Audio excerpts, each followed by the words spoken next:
You know that exhaustion?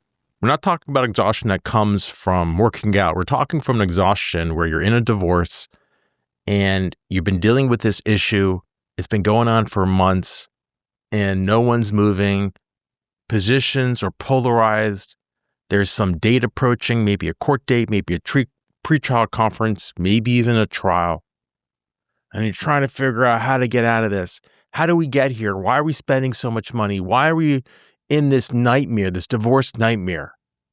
Well, if you're thinking of a way to get out of that, today we're going to deal with how to become a little bit more persuasive by focusing on looking for small agreements to build momentum. I'm Corey Shapiro. This is the Getting Divorced Without Losing Your Mind podcast.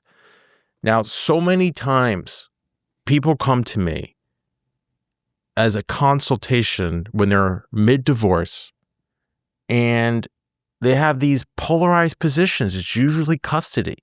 It's usually, I want primary. The other parent wants 50-50. They really weren't that involved. We even went to court. The judge made us do 50-50, but they are not even exercising their full time. And this is not the best thing for them.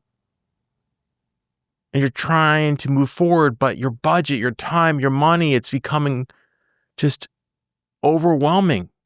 And you're trying to find a better way.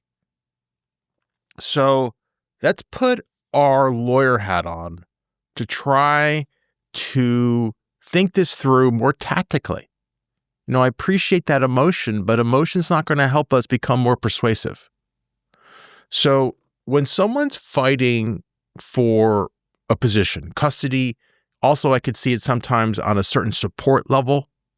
Someone wants to pay X on maintenance or spousal support or alimony, if that's what it's called in your jurisdiction.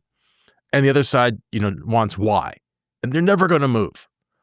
So instead of spending all this time on the big issue, why don't we focus on what we can agree on? And the theory is that's going to build momentum. So if we start with 50-50, someone wants 50-50, we want primary. For some reason, holidays are usually divided equally, even in a primary situation. It's usually school schedule where a parent wants primary. So focus on the holiday schedule. And I'm not saying to do this simply. I'm saying really spend some time, an hour, go through all the holidays. You might even give them more than 50-50. There's a lot of days off from school that people don't celebrate that become an inconvenience. Maybe that could be where you can move. Summer schedule, maybe a little bit more time to that parent. Right? That's what I'm thinking of doing. Now, let's just go through some objections. You may be like, aren't we just dancing around the issues? We're focusing on the big issue. You want me to focus on the small issue. This doesn't make any sense. Well, what we're doing is we're really trying to build communication. What I'm trying to do is shift you from this role you're in, which is these spousal roles or former partner roles, to just being co-parents. And that shift is a hard shift. So it's high stakes, low trust. That's what we're in. And if we focus on small issues that are not so controversial, you're building that trust. That's what we're trying to do. To soften the positions maybe on the bigger issues. Not saying this is guaranteed. And I'm not saying this is going to be perfect all the time. And I'm not saying you can do this with everyone. If you're in one of those situations, it's probably 5% of divorces where someone is never going to change unless there is a decision by a court. Okay. But in 95% of the time, you could try this. This is being tactical. This is doing something different. This is moving towards getting a divorce without losing your mind. All right, so what's my core message? Start where you can agree, not where you cannot agree. Start with those small yeses so we can move on to the bigger yeses. All right, my action step for you is next time you're in a conversation, next time you have this deadlock.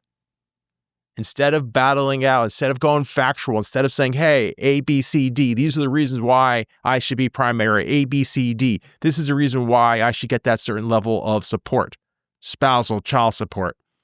Start on where you can agree. Start on the holidays if it's custody.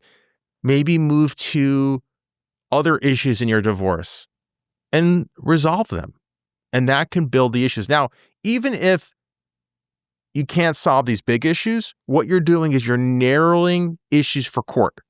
And here's the truth. Most judges have very little bandwidth.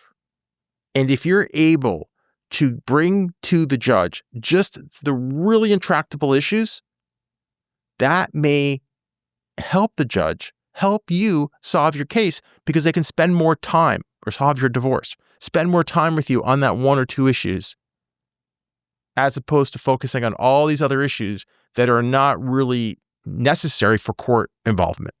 All right, so that's the L in clear. We're going to move on to next episode to the E, which is express shared values. That's going to help you become even more persuasive. You're on that path to becoming persuasive. I'm Corey Shapiro. Let's step forward with clarity together. This podcast offers general information only. It cannot replace legal advice. If you need tailored advice, contact an attorney licensed to practice in your area.